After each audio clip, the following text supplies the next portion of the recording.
Oke, di sini gue pengen bahas tentang kekuatan dari mimpi. Mungkin banyak dari kalian yang tertawa dan meremehkan ya. Kekuatan dari mimpi itu bisa seperti apa dampaknya ke hidup kalian. Ini sebenarnya mirip seperti cerita kopi 80.000. Mungkin banyak yang tertawa, banyak yang mencemooh video gue pada waktu itu. Banyak yang gak paham apa maksud dari gue. Di video itu, gue bermimpi bahwa suatu saat nanti gue mungkin punya kehidupan yang gue bayangkan di sini, atau bahkan gue bisa punya hotelnya. Kedengarannya memang lucu ya, tapi ini adalah hal yang gue lakukan. Dan ini banyak dilakukan oleh orang-orang hebat ya, termasuk teman-teman gue yang kadang dari dulu tuh suka ngeliatin apartemen atau penthouse yang mewah. Semua ini akan gue bahas secara detail, tapi di sini gue pengen bilang bahwa kalau kalian mau mimpi sesuatu ya, seperti gue ngopi di lobi hotel, gue nggak cuma mimpi untuk bisa ngopi di lobi hotel, gue mimpi untuk bisa punya hotelnya suatu saat nanti, dan rasanya seperti apa untuk punya hotel bintang 5. Gue pengen bilang bahwa kalian itu jangan meragukan diri kalian sendiri.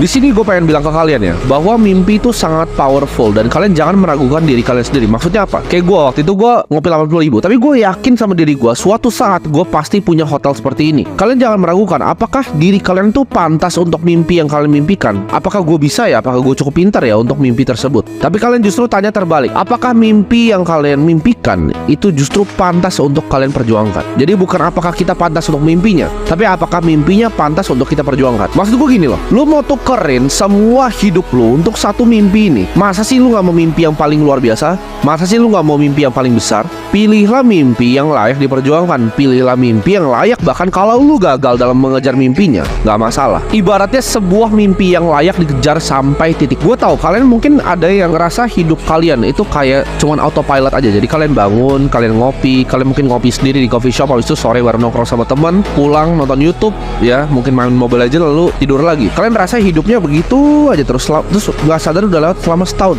Kalian bangun, kalian lihat diri kalian di kaca, kalian gak ada terinspirasi, gak ada motivasi, gak terinspirasi. Karena semua inspirasi itu internal. Kalau mungkin motivasi itu bisa eksternal ya. Kalian mungkin nonton video gue, wah gue semangat nih, termotivasi, gue pengen ubah hidup gue gitu. Cuman gak ada yang kalian lakukan karena inspirasi itu datang dari sebuah mimpi kalian. Jadi percuma gue mau ngomong sampai berbusa kalau kalian gak pernah punya mimpi kalian. Makanya gue bilang mimpi tadi itu adalah kekuatan yang paling kuat yang bisa dilakukan sama manusia. Karena ketika kalian punya mimpi ya, waktu gue punya mimpi, oh gue pengen sesuatu, gue pengen bikin bisnis seperti ini, gue pengen punya uang segini, itu mimpi-mimpi gue. Gue pengen hidup gue seperti ini, pengen jalan-jalan ke sini, pengen bisa naik kapal setiap weekend. Itu adalah mimpi-mimpi yang gue punya gitu. Jadi gue setiap pagi bangun, walaupun gue cuma jualan sedotan, gue jadi agent sales properti keliling ya, yang hujan-hujan naik motor. Itu jadi justru inspirasi untuk gue, dan itu yang bikin gue punya drive, punya semangat. Nah nanti untuk bisa bukain realitas dari mimpi ini, gue akan bahas mimpi besar gue jadinya apa kalau bukan cuma sekedar materi. Karena uang itu gampang, untuk orang pintar tuh uang itu sangat gampang ya, apalagi cuma